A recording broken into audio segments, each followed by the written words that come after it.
Bismillahirrahmanirrahim. Assalamualaikum warahmatullahi wabarakatuh. Saudara-saudara hadirin pencinta podcast MA Jamatul Ulum tadi yang saya banggakan.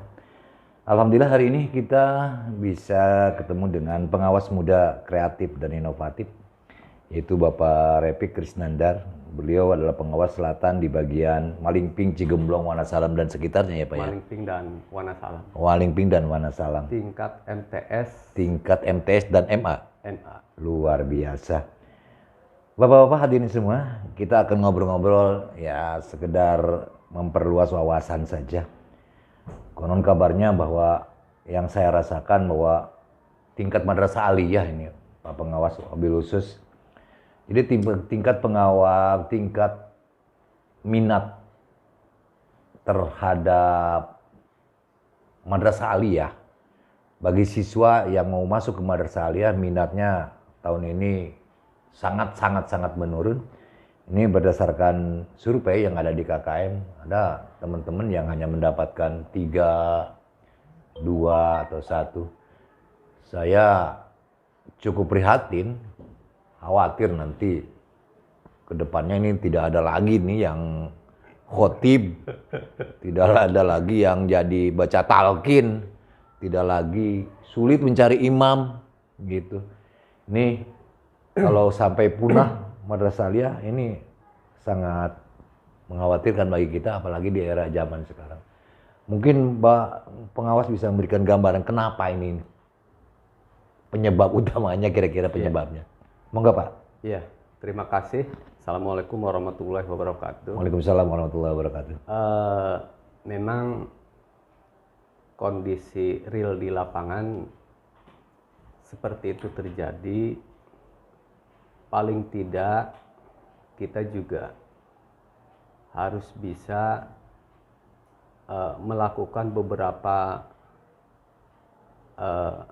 kegiatan-kegiatan yang tentunya kegiatan ini bisa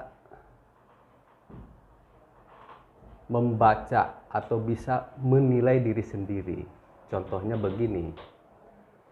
Pertama, pihak manajerial atau madrasah itu mengukur atau menilai sebetulnya dalam kondisi seperti apa madrasah kita hari ini. Contoh, kita melakukan evaluasi diri madrasah.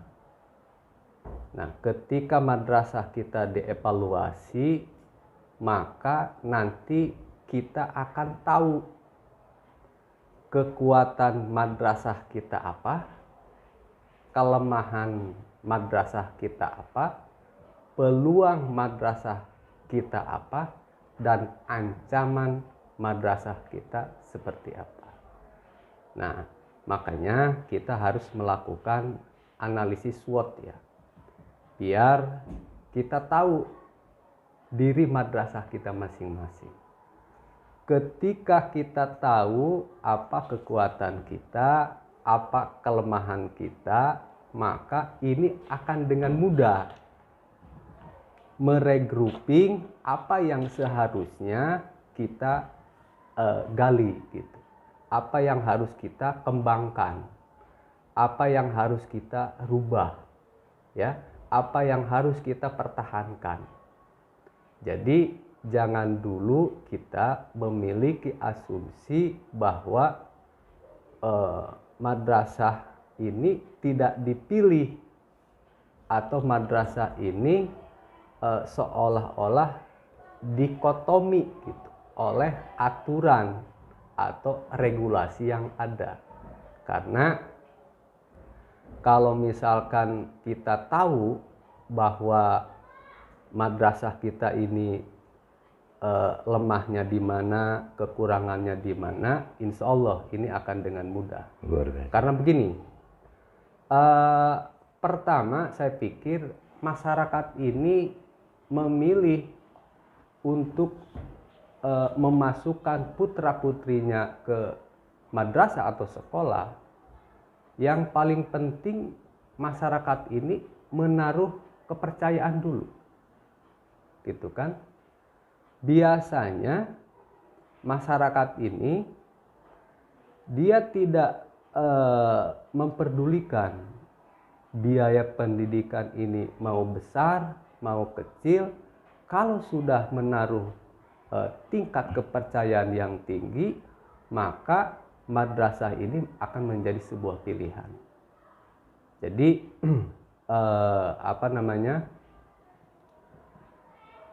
madrasah ini harus harus bisa mengukur kelemahan kita di mana. Contoh misalkan bagaimana kualitas pendidik, gitu kan? Bagaimana sarana dan prasarana, bagaimana misalkan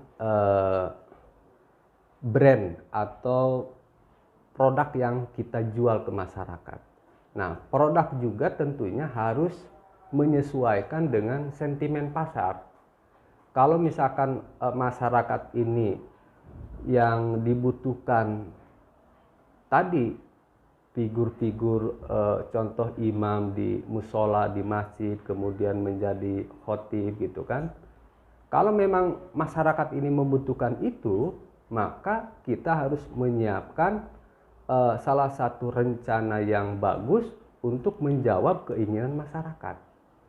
Jadi kalau misalkan kita tidak sesuai dengan sentimen pasar, ya, apa yang diinginkan oleh masyarakat, nah ini saya pikir tidak akan menjadi sebuah pilihan masyarakat itu sendiri. Betul. Nah, oke lah misalkan masyarakat kita secara kuantitas hari ini itu kecil. Betul.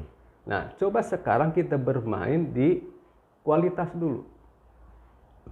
Siswa sedikit, kalau memang kita nanti berorientasi kepada kualitas atau mutu lulusan, nah ini akan menjadi sebuah market yang cukup efektif di tengah-tengah masyarakat. Mereka ini akan menjadi duta bagi madrasah kita. Kalau misalkan lulusan madrasah kita ini nanti di tengah-tengah masyarakat bisa dipakai, kemudian bisa berimprovisasi, bisa beradaptasi, menyesuaikan dengan lingkungan, kemudian dibutuhkan, maka insya Allah masyarakat ini akan bertanya, ini lulusan dari mana, gitu ya. Jadi saya kira itu, Pak Kepala. Oke. Terima kasih, luar biasa ini. Ya, kalau saya melihat, jadi memang madrasah harus banyak inovasi supaya menjadi pilihan masyarakat. Iya. Ya. Banyak inovasi yang bisa dilakukan. Awalnya dari introspeksi diri, EDM ya. Iya. Introspeksi diri madrasah. Dari kualitas guru, dari output yang ini apakah sudah 90% diterima di perguruan negeri misalnya. Nah, itu juga mungkin patokan ya. Iya. Ketika outputnya atau ya alumnusnya itu, nah jangan 90% lah, 75% aja diterima ya. Diterima tanpa tes misalnya. Atau jalur SNPTN. SNPTN, lalu SBMPTN juga dia dapat. Nah, itu luar biasa ya. Jadi memang tadi faktor introspeksi madrasah sangat ini. Selain itu juga madrasah memerlukan program-program yang layak jual tadi ya. Ketika pasar tidak membutuhkan jengkol, jangan produk itu jengkol. Ya, ganti dengan pete misalnya. Ya, memang kadang-kadang produk madrasah kita ini jadi kayak lajak gitu ya. Iya. Dibutuhkan satu saat gitu ya. Ketika ada selamatan memang dibutuhkan nih produk aliyah gitu. Tapi kayak lajak ketika bikin rendang dia pasti dibutuhkan. Tapi saat-saat ketika bikin sambal yang lain dia tidak dibutuhkan gitu. Jadi seolah-olah ya. Tapi selain itu memang kita tetap harus berusaha ya dengan maksimal bahwa apapun yang terjadi, bahwa justru dengan yang sedikit buktikan dengan kualitas. Dengan kualitas, dengan bersama-sama mendidik anak secara maksimal, sehingga hasil yang diinginkan oleh masyarakat diterima. Anak suruh pidato di masyarakat bisa, pembawa acara bisa, suruh tahlil bisa, suruh marhaba bisa, suruh jadi khotib tidak lari, jadi imam taraweh bisa, siap misalnya. Nah, itu memang dicari nanti satu saat. Tapi kadang-kadang yang mencarinya itu yang usia 40 ke atas. Ketika sudah mau menjelang meninggal aja itu baru ingat kepada kematian.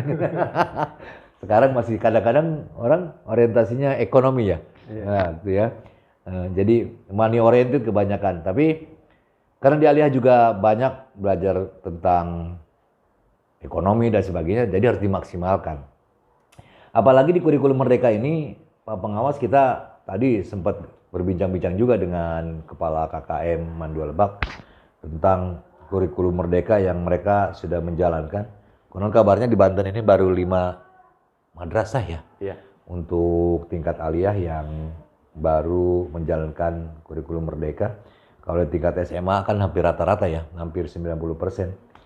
Di sini ada apa tuh orientasinya kepada student center ya, jadi siswa yang digarap itu siswa. Berarti di sini dituntut guru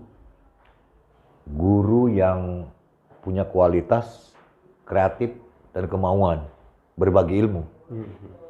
Kemauan berbagi ilmu dengan anak-anaknya dan tidak mengenal lelah. Cuma kita kadang-kadang ini terbentur dengan semboyan ikhlas beramal. Tapi di JMC ada suka bahasa begini, ikhlas itu akan lebih ikhlas kalau dibayar mahal katanya. Saya bilang rasional juga ya. Ya memang mereka butuh ngebul, dapurnya butuh ngebul, bensinnya perlu jalan gitu ya. Jadi ya moga-moga ini bagian daripada pemikiran juga orang-orang yang mendengar podcast kita ke depan. Jangan-jangan nih, aduh P3K aja kita di Kemenak ini repot banget. Mau masuk P3K repot, mau tes kemarin yang apa yang banyak yang gugur kemarin? Pretest PPG. PPG, banyak yang gugur juga. Kenapa gugur? Karena masih bodoh saya bilang. Mungkin pedagogiknya belum masuk, terus penguasaan materi yang dia ini juga profesionalismenya juga dia belum dapat. Saya bilang jangan nyalahkan tes, yang salah kamu, gitu kan. Berusaha lagi aja. Tapi itu yang gitu bisa mengulang lagi kan ntar? Bisa. Nah, jadi ada 2 pertanyaan tadi. Bagaimana tugas pengawas nih terhadap, karena tadi senternya awalnya siswa, tapi guru harus apa yang dilakukan untuk supaya siswa di kurikulum mendatang ini Merdeka benar-benar punya potensi dan punya kemampuan yang luar biasa. Kira-kira itu Pak Pengawas untuk berbagi bersama kita. Enggak? Jadi sebenarnya di kurikulum Merdeka ini guru madrasah memiliki keleluasan yang cukup tinggi. Ya. Artinya diberikan otoritas bagaimana untuk mendesain anak ini supaya sesuai dengan keinginan masyarakat, gitu ya. Jadi tentunya di sini dibutuhkan satu inovasi, kemudian kreativitas dari guru yang bersangkutan. Kalau memang punya keinginan kuat untuk maju, maka tidak ada yang tidak mustahil, gitu kan? Kalaupun tadi ya dari segi pendanaan misalkan kita kurang begitu support ya. Padahal saya pikir di madrasah, terutama madrasah swasta lah, soal pembiayaan itu tidak berbanding lurus dengan kualitas. Betul. Ya. Kemudian soal pembiayaan juga, saya pikir madrasah swasta ini memiliki peluang-peluang yang memang dana ini bisa digali. Contoh, yang bertanggung jawab terhadap biaya pendidikan itu diantaranya yang pertama adalah pemerintah. Dalam hal ini pemerintah pusat. Yang kedua adalah pemerintah daerah. Ya. Kemudian yang ketiga masyarakat. Masyarakat ini siapa? Masyarakat ini contoh misalkan orang tua peserta didik atau orang tua siswa. Jadi kalau memang kita memiliki program, kemudian program ini bisa dijual kepada masyarakat, saya pikir berapapun biayanya untuk mensupport tadi kaitannya dengan implementasi kurikulum Merdeka, maka madrasah ini memiliki kewenangan yang penuh bagaimana agar tadi madrasah ini bisa sejajar dengan sekolah-sekolah yang sudah memiliki kapasitas dan sudah memiliki nama yang bagus lah gitu. Jadi sekali lagi kaitannya dengan tadi guru memang dibutuhkan, dituntut untuk terus dan mau belajar bagaimana agar siswa ini bisa memberikan jawaban terhadap perkembangan-perkembangan zaman di saat ini. Saya pikir Madrasah Aliyah ini adalah wadah yang paling strategis untuk menjawab segala bentuk tantangan, baik itu tantangan yang sifatnya dari luar, kemudian dari dalam negeri maksudnya, itu sangat bisalah untuk dilakukan oleh kita. Gitu. Oke, terima kasih Pak Pengawas, luar biasa kita mendapat pengalaman, menambah ilmu. Jadi di menjelang kurikulum Merdeka dijalankan di Madrasah Aliyah, maka kita harus banyak inovasi, guru harus banyak kreativitas, harus banyak literasi, harus banyak membaca dan sebagainya. Soal biaya itu bisa diatur apabila sekolah itu punya program yang layak jual. Iya. Kemudian orang tuanya cocok, berapapun biayanya pasti dibayar itu. Pasti makanya dikejar, marilah pasti dibayar. Teman-teman semua yang punya Aliyah, kita bangun bersama Madrasah Aliyah ini.